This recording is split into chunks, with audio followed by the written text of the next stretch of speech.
있습니다.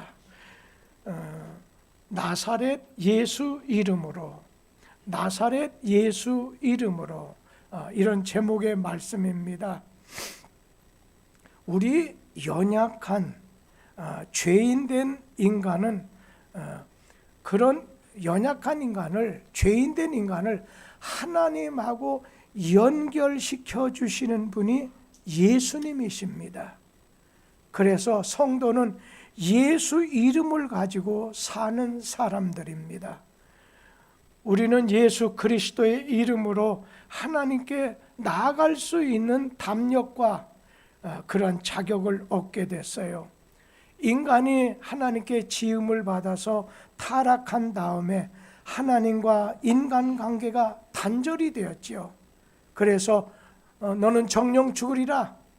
죄인이 된 인간 스스로는 하나님 앞에 나갈 수 없게 됐습니다.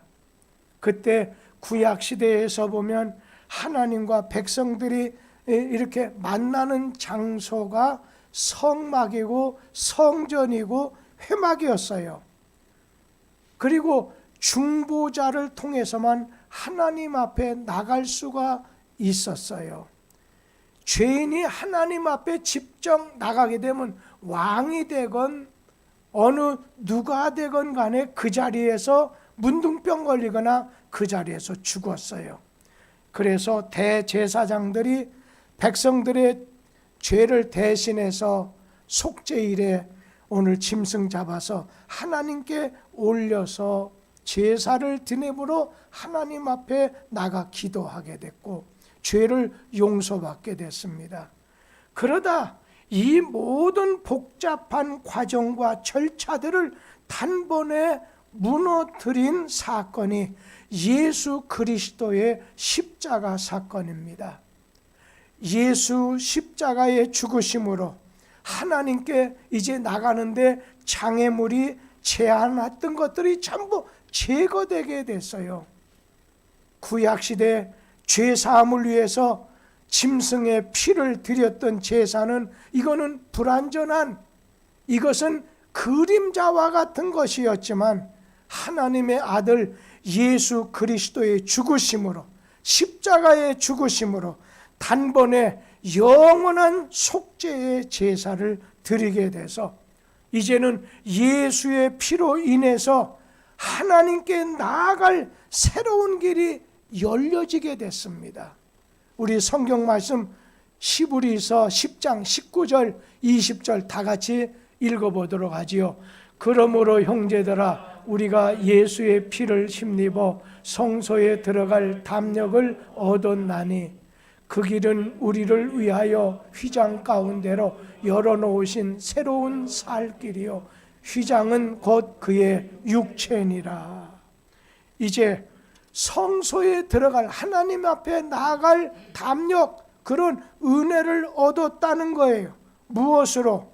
바로 예수님의 십자가에 그의 육신을 입은 인간이 죄를 지었기 때문에 하나님이 인간의 몸을 입고 오셔서 그 육신으로 죽게 됨으로 인해서 우리에게 하나님께 나아갈 길을 열어주셨다는 거예요.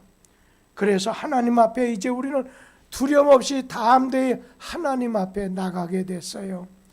예수님이 십자가 지실 때 어떤 일이 벌어졌습니까? 성전 휘장이 위에서부터 아래까지 찢어졌어요. 이 휘장이 뭐겠어요? 하나님하고 이 지성소 앞에 있는 휘장은 하나님과 인간 사이를 가로막았는데 상징적인 의미로 그 휘장이 찢어졌다는 것은 예수 그리스도의 몸이 찢어짐으로 말미암아 누구든지 예수의 십자가의 공로, 피 흘림의 공로로 이제는 하나님께 나아갈 은혜를 얻게 됐다는 겁니다. 우리는 예수의 피로, 예수의 이름으로 하나님 앞에 나가게 됐어요. 그리고 우리가 하나님 앞에 나가서 기도할 수 있는 유일한 근거는 뭐겠습니까? 내 대신, 우리 대신 십자가에서 죄사함을 위한 대가로 십자가의 피로 인해서 그 공로에 의해서 우리가 하나님 앞에 기도하게 된다는 거예요. 그러면서 이러한 예수의 공로, 예수의 이름으로 기도할 때 하나님과 우리 사이에 가로막고 있던 모든 장벽이 무너지게 됐어요. 예수의 이름은 하늘문을 여는 열쇠입니다. 우리 요한복음 15장 16절 하반절 말씀, 거기 보면 내 이름으로, 끄트머리 보면 내 이름으로 아버지께 무엇을 구하든지 다 받게 하려 함이라. 예수의 권세가, 파워가 있어요. 힘이 있다는 거예요. 우리의 기도까지도 응답해 주시고 우리에게 오늘 이루어 주시는 그런 능력이 있다는 거예요. 요한복음 14장 13절 14절 같이 읽어보지요. 너희가 내 이름으로 무엇을 구하든지 내가 행하리니 이는 아버지로 하여금 아들로 말미암아 영광을 받으시게 하려 함이라. 내 이름으로 무엇을 내게 구하면 내가 행한다는 거예요. 내 자격으로는, 내 상태로는 죽었다 깨어나도 도저히 하나님 앞에 나갈 수가 없어요. 그런데 예수 그리스도의 이름을, 예수 그리스도의 피 흘리신 공로를 의지하면 하나님 앞에 나갈 수 있는 자격을, 담력을 얻게 됐다는 거예요. 다시 말하면 예수 이름에는, 예수의 피에는 능력이 있다는 거예요.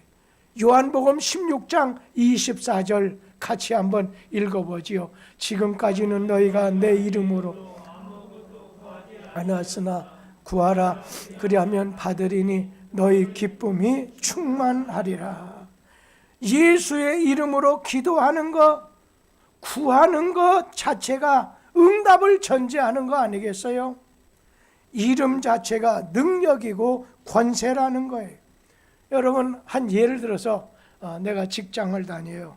직장에서 어떤 서류를 이렇게 올렸더니 사장님의 이름과 직인이 찍히게 됐어요. 사장님의 이름과 사인과 직인이 찍힌 서류는 여러분 그 자체로 실행력이 가지게 되는 거죠. 미술품에 보면 작가의 이름이나 또 사인이 들어있어요. 여러분, 사인이 있는 것과 작가의 사인이 없는 것은 엄청난 차이가 있어요. 이름에는 권위가 있는 동시에 그 실행력, 능력이 있다는 거예요. 오늘 읽어드린 사도행전 3장 말씀에 보면 베드로와 요한이 성전 미문에서 구걸하면서 날 때부터 안진뱅이 된 사람, 예수 그리스도의 이름으로 일으킨 사건이 나오지요. 예수의 이름으로 한 사람의 운명이 바꿔졌어요. 그리고 새 삶으로 바꿔졌어요. 사도행전 3장 6절 말씀 우리 한번 같이 읽어보지요. 베드로가 이르되 은과 금은 내게 없거니와 내게 있는 이것을 내게 주노니 나사렛 예수 그리스도의 이름으로 일어나 걸으라 하고. 그 이전까지는 예수 그리스도의 이름을 잘 몰랐어요. 그러나 예수 그리스도의 이름은 생명력이 있어요. 실행력이 있어요. 능력이 있어요. 파워가 있는 거예요. 예수님의 특권과 능력을 사용할 때 진가를 발휘하게 된다는 거예요. 여러분, 특권을 가진 사람을 아주 VIP라고 하잖아요.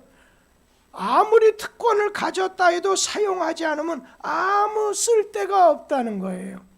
안진병의 근본적인 문제가 나사렛 예수의 이름으로 해결됐어요. 사도행전 3장 16절 말씀 같이 읽어보죠.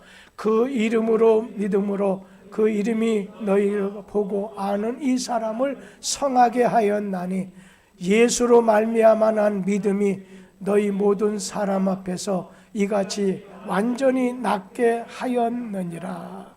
예수 그리스도의 이름이 인생의 해답이에요. 인생이 찾아가야 될 오직 한 길, 참길이라는 거예요. 이 안진뱅이는 나면서 자기 혼자는 움직일 수 없는 사람이었어요. 다른 사람의 도움에 의해서 이리저리 끌려다니는 삶이었어요. 성전 앞에 놔두면 동냥하는 삶, 구걸하는 삶이었어요. 많은 사람들은 성전에 하나님에게 기도하러, 예배드리러, 제사하러 왔지만 이 거지 안진뱅이는 하나님 만나러 온 게 아니에요. 하나님께 기도하러 온 게 아니에요. 사람을 만나고 사람에게 구걸하기 위해서. 그러다 보니까 안진뱅이는 은과 금에 대해서 관심이 많았어요. 이런 안진뱅이가 예수의 이름으로 일어났어요. 이제는 자립형의 인간이 되었어요. 성경에 보면 걷기도 하고 뛰기도 하며 자기가 원하는 곳으로 갈 수 있게 됐어요. 나사렛 예수 이름으로 일어나게 된 그는 일어나게 된 다음에 하나님을 찬양했어요. 성전 안에 들어가게 됐어요. 전에는 성전 앞에서 사람만 의지하고 사람에게 구걸했는데 이제는 성전 안에 들어가서 하나님을 찬송하게 됐어요.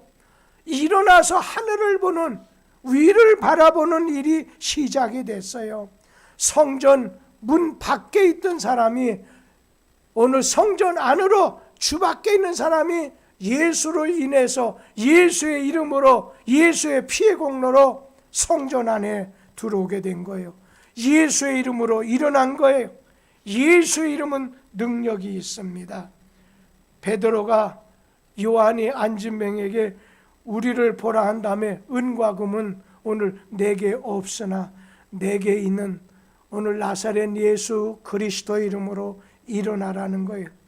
절망에 빠져서 의미 없이 세상을 살던 안진뱅이가 베드로를 통해서, 아니 오늘 황인이 염은경 집사님을 통해서 이제는 누구를 바라보게? 예수를 바라보고 예수의 사랑을 느끼게 된 거예요. 보는 것이 중요합니다. 엉뚱한 곳을 바라보면 파멸입니다. 안진뱅이가 위를 바라보는 순간 놀라운 기적이 일어났습니다. 예수 그리스도를 바라보는 삶을 통해서 그에게 오늘 기적이 일어난 거예요. 마지막 예 하나만 들고 말씀을 좀 마치려고 합니다. 옛날 제가 어렸을 때는 마마 이제 천연도 있죠. 이 마마에 많이 걸려서 죽기도 많이 하고 얼굴이 얼굴 걸 곰보라고 하잖아요. 아주 많았어요. 우리나라 6.25 전쟁 당시에 천연도 이 마마 때문에 죽은 사람이 4만 명이라는 통계가 나옵니다. 그런데 영국 의사 제너라고 하는 사람이 목동들만은 이상하게 마마에 안 걸린다는 걸 발견하게 됐어요. 소가 마마에 걸리면 콧물을 질질 흐리고 몇 번 비틀거리다가 나중에 마마를 이기고 다시 일어서게 되는 걸 봤고, 그런데 이 목동들이 소를 갖다 만질 때 소의 코에서 나오는 그 진물이 목동들의 손에 묻어 피부로 들어가서 면역력이 생겨서 마마에 걸리지 않는다는 사실을 발견하게 됐습니다. 그래서 마마를 이긴 소의 피를 뽑아서 혈청을 만들어서 그걸 우두를, 여기다가 우두를 놔두게 되면 마마를 이기게 된다는 거예요. 자기 스스로 면역력이 아니에요. 오늘 소의 면역력, 오늘 소가 대신 소가 이 마마를 싸워서 이긴 그 혈청이 사람에게 주사를 맞게 됐을 때 어떻게 면역력이 생기게 된다는 거예요. 그것처럼 우리 인간은요, 마마에 걸리면 죄로 말미암아 우리는 죽게 되는 거예요. 정령 죽으리라, 실패한다는 거예요. 그런데 예수님이 우리 죄를 대신해서 짊어지시고 십자가에 죽으심으로 죄의 문제를 모두 청산해 주셨어요. 다 이루었다는 거예요. 그리고 3일 만에 비칠거리던 소가 일어나듯이 3일 만에 부활하셨습니다. 나사렛 예수의 이름으로 예수의 피공로로 죄 사함을 받게 됐어요. 오늘 주님께서는 앉으면 일어나라는 거예요. 예수 이름 외에는 구원 일어나게 할 수가 없어요. 예수 이름의 공로 외에는 하나님 앞에 나갈 자가 없어요. 예수를 믿는 믿음으로 오늘 여러분 우리나라 일어나게 해야 돼요. 교회 일어나게 해야 돼요. 낙심했던 사람, 병든 사람 일어나게 만들어 줘야 돼요. 주님이 일으키시는 거예요. 시편 127편 1절 말씀 같이 읽죠. 여호와께서 집을 세우지 아니하시며 세우는 자의 수고가 헛되며 여호와께서 성을 지키지 아니하시며 파수꾼에 껴있음이 헛되도다. 오늘 예수를 바라보세요. 예수의 피 흘려주심을 오늘 의지하세요. 예수의 높고 권세 있는 그 이름의 능력만이 우리의 문제와 역경과 죽음에서 일어나게 만들어요. 사람은요, 가만히 서 있는 것보다 앉는 게 편해요. 앉는 것보다는 누워있는 게 더 편해요. 누워있는 것보다는 그냥 잠자는 게 편해요. 그러나 여러분, 이 땅에 사는 날 동안 주를 위해서 일어나야 돼요. 주님의 소원을 위해서 일어나야 돼요. 나를 걷어가시는 그날까지 주를 위해서 그를 기쁘게 하기 위해서 일어나 어두운 밤이 오늘 오기 전에 열심히 일하는 저와 성도들 되기를 바라고, 특별히 아무래도 요즘에 와서는 작은 손들이 아론과 훌이 그 모세의 손을 들어줬을 때 전쟁에서 이겨하는 것처럼 우리 작은 손과 같다고 말하는 건 이상하지만 성도들이 담임 목사의 손이 내려가지 않고 기도하는 손이 되고 말씀을 잘 증거하는 손이 되도록 기도해 줘야 될 필요가 있구나. 그러니까 여러 가지 이렇게 보이지 않는, 그러니까 좀 신경 쓰기도 하고 하다 보니까 조금 몸이 예년 같지 않구나 하는 걸 느껴요. 기도해 주면 아주 청년같이 일어나서 막 쇳덩어리 씹어 먹어도 되는 그런 열정을 가지고 주를 위해서 일하게 될 줄 믿어요. 기도하겠습니다. 오늘 주님